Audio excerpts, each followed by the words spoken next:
Africa. I am Olive Winfred Nagawa, and this episode is brought to you by Aviation, a forum dedicated in developing connectivity to, from, and within Africa. And these are the headlines. Ugandan Airlines in need of 770 billion Ugandan shillings. Ethiopian Airlines refutes baseless allegations. And these are the news in details. During an interface between officials from the Ministry of Transport and Parliamentary Budget Committee, a revelation was made that the airline is in need of 770 billion. The team led by Honorable Minister Monica said that the money is to be paid to Bombardier Canada before they can deliver the 2 aircrafts. She further said that they had missed a deadline before, which was in February, and the new deadline is nearing as well.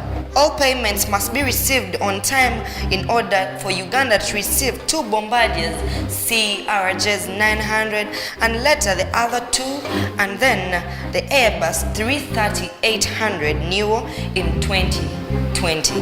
The airline is planned to commence operations in June to some destinations as follows: in Nairobi, Mombasa, Goma, Zanzibar, Dar es Salaam, Mogadishu, Kigali, and Addis Ababa in Ethiopia.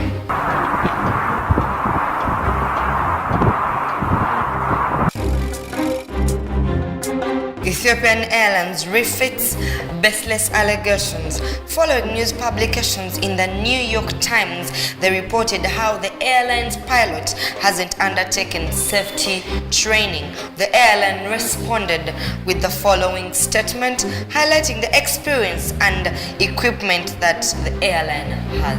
In the other news, the locals of Jimbushu Woreda district expressed their compassion and heartfelt condolences by holding prayers for the deceased souls and families. Despite this trying moment, the airline announced that with effect from 1st April 2019, the airline will operate new flights from Turkey.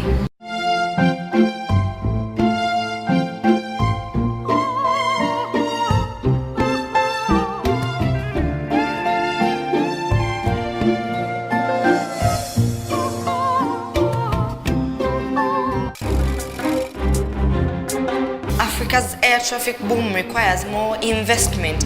Under its theme, No Country Left Behind, ACAO has identified investment as a bigger trigger to Africa's air traffic boom.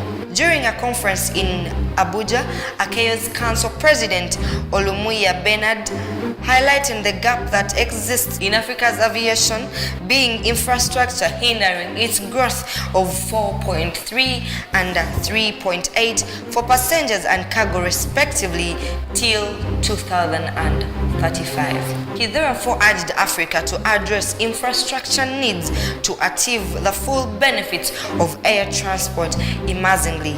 He also pledged ACAO's support to partnerships between donors, investors, and states. He also emphasized ACAO's role in facilitating local capacity building and also resource mobilization through the No Country Left Behind initiative.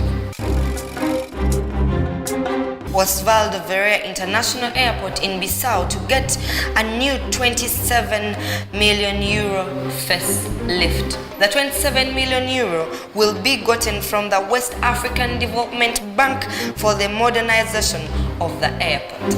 According to the meeting held in the inside lines of the 60th Ministerial Meeting for the Agency for Safety of Air Navigation in Africa and Madagascar, the Transport Minister of Guinea-Bissau said the funds will be received in the next few weeks to commence on with the renovation works at the airport. Rwanda and DRC Congo sign a bilateral air agreement. The signing of the agreement was done in Kinshasa, and during the signing, Mr. Jean Shumba Mpunga, the Director General of Congo Civil Aviation Authority, and Silas Hundamuka, Director General of Rwanda. The new agreement will allow airlines from the two countries to operate direct flights, Rwanda Air was quick to this by announcing that it will later launch flights between their capital cities. Airpeace received the third Boeing 777. On the 20th of March, Airpeace received a new Boeing 777-300. The aircraft has been named Anuli Pigi Oyema with registration number 5NBWI as the airline prepares to launch international routes to Dubai, Guangzhou, London, Mumbai and Johannesburg. The new aircraft is a big boost to the fleet of the airlines. In September 2018, the airline signed an agreement with Boeing to purchase 10 Boeing 737 MAX. Royal Air Morocco and the pilots reached an agreement. On Tuesday, 12th March, the airline announced the agreement that they had reached with the Moroccanian Association of Airline Pilots. Under the agreement, a new wage increase of 5% was to be effected from March. The company has 511 pilots who have a base salary of 5,000 to 7,000 euros.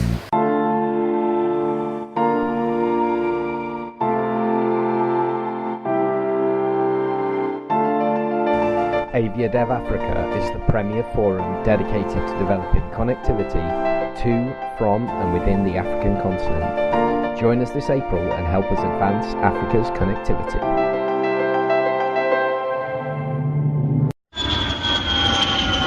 Attention passengers, we hope you enjoyed the flight.